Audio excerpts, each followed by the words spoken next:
Hello, my name is Matthew, and I just read The Adventure of the Norwood Builder by Sir Arthur Conan Doyle, and this is a part of my read along series and book club with Steve Donahue.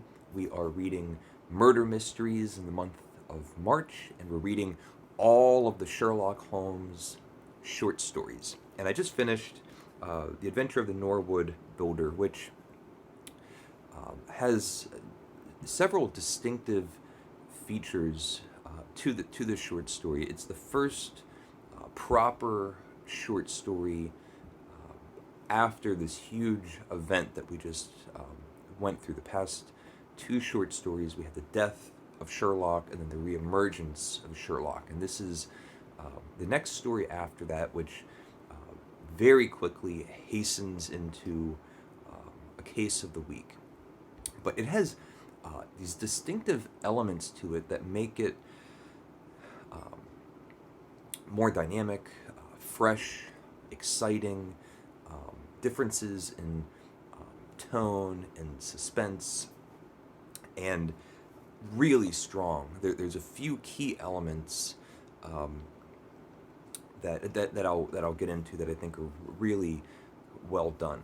Um, Watson and Sherlock are now living together again, and they're in their apartment having discussion when again a man rushes in, and in a frenzy he announces himself, and his name is McFarlane. McFarlane. He goes, "I'm Mr. McFarlane." I can't remember his name. They don't know who he is, and he had been accused of murder, saw it in the local paper. He wasn't nearby and knew that the evidence was so damning that there was either an arrest warrant already issued or quickly would be.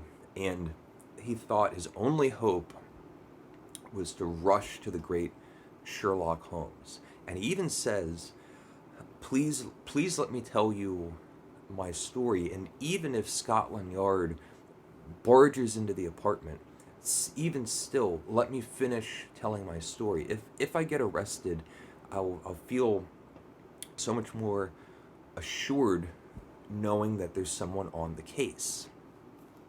And as he tells his story, which I'll get to, Scotland Yard does barge in the door, and Lestrade is there to arrest this McFarlane.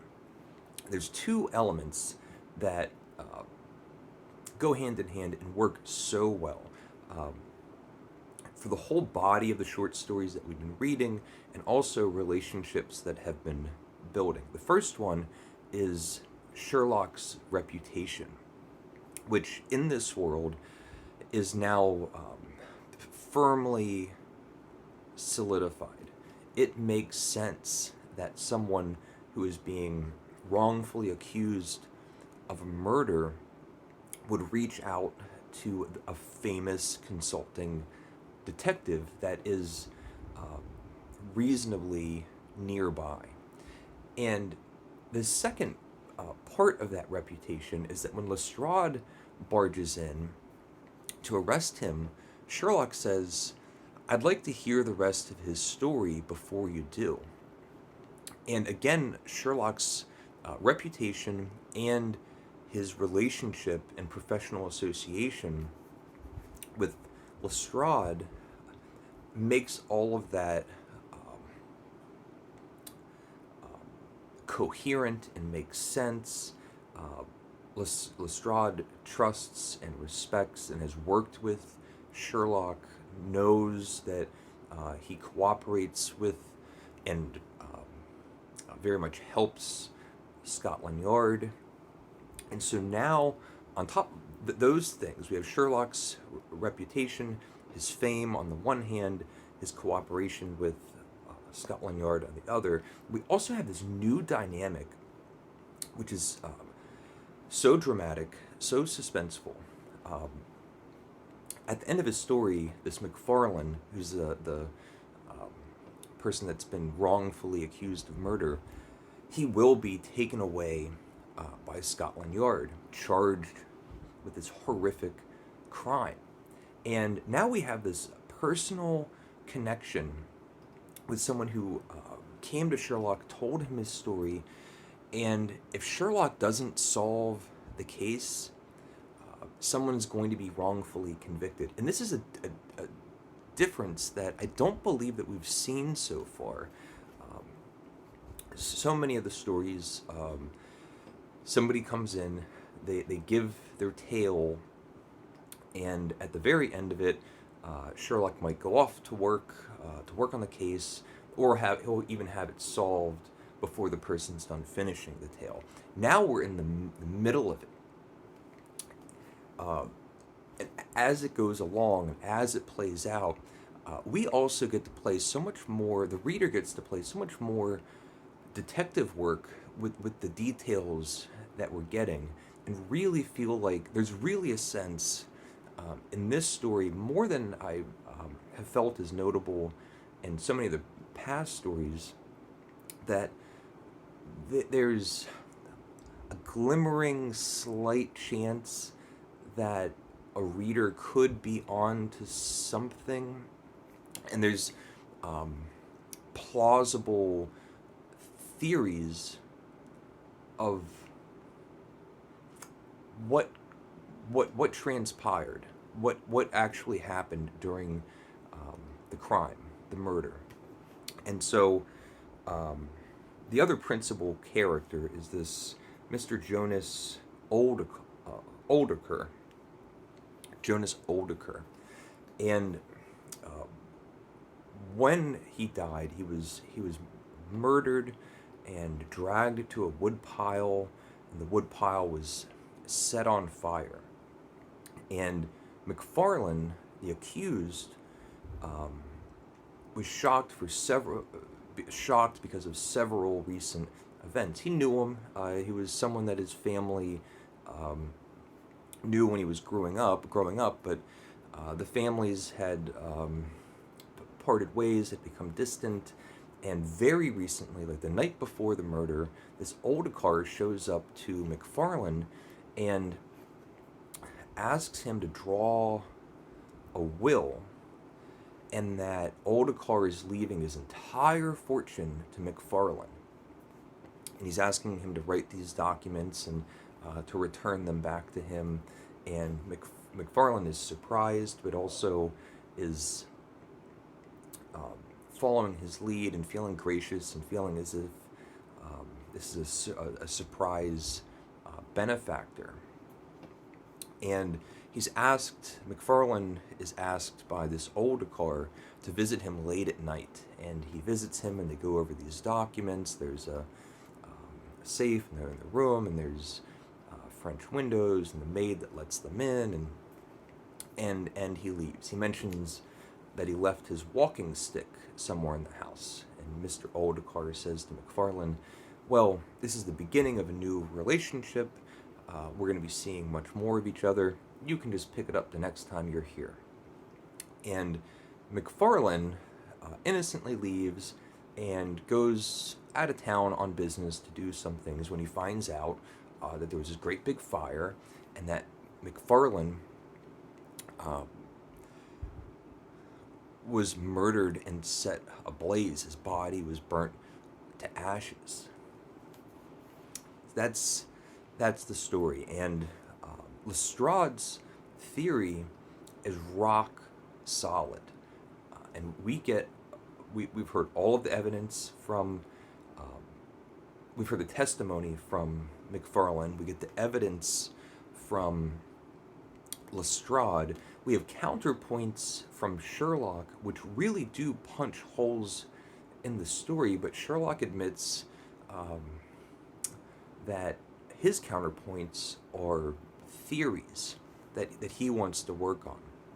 We do get at least one of those Holmesian examples where there's a document with handwriting, and he says to Lestrade, what do you see here? And Lestrade says, well, the handwriting on this line is very clear, and then it gets all jiggly on this line, and then it's almost unreadable on this line, and then it's clear again on this line. And that alternates, where The penmanship um, varies in sloppiness to the other side of the spectrum of being very clear. And Sherlock says, "Well, what do you make of that?" He goes, Lestrade, he doesn't have a clue. And Sherlock says, "It was written on a train. The clear parts would be on at the station stops. The slightly messier parts would be on straightaways, and the really sloppy parts would be on these curves." And Sherlock is able to put together a mental map of different railway lines and line it up with the speed in which someone would write, and the directional paths of the railway lines, and know the locations of all the principal places, and figure out where a certain person was. Of course, Lestrade listens to this and just thinks it's fanciful Sherlockian nonsense. Sherlock goes off to figure something out. This McFarlane has been arrested, and Lestrade says to Sherlock, "Keep me up to date, but we're just going to be proceeding. We have a rock solid case. All of the evidence is pointing in one direction." Sherlock comes back after an adventure, doesn't take Watson, says it's kind of unnecessary. I'm just kind of looking into a few things. Talks to McFarlane's mother, who was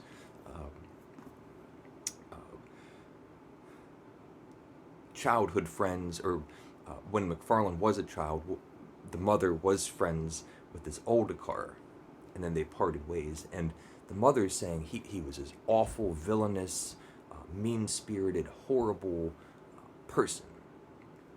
And then Sherlock listens to that and comes back to the apartment.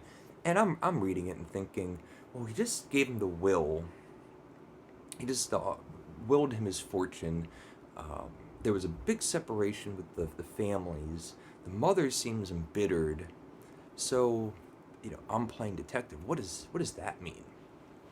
And some of the holes that Sherlock is punching into the story is how it doesn't quite make sense that the very night that this will is drawn up, the benefactor goes to the house where there is a maid, goes back at night, murders the person. But why not put some time in between those events? So if you knew that you were going to be committing a criminal act, maybe you would have had some planning. So Lestrade contacts Sherlock and says, "We got another bit of evidence. Now there's no doubt. There's absolutely no doubt of what happened."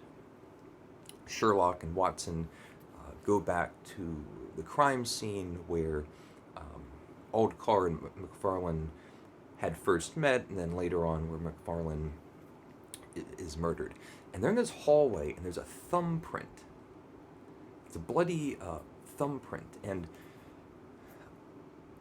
Lestrade shows it to Sherlock and says, "Well, you know about thumbprints. There's that unique pattern, special to each individual. And we have McFarlane's thumbprint here, and you can see, you don't even need a magnifying glass. They're the same." And Sherlock, who really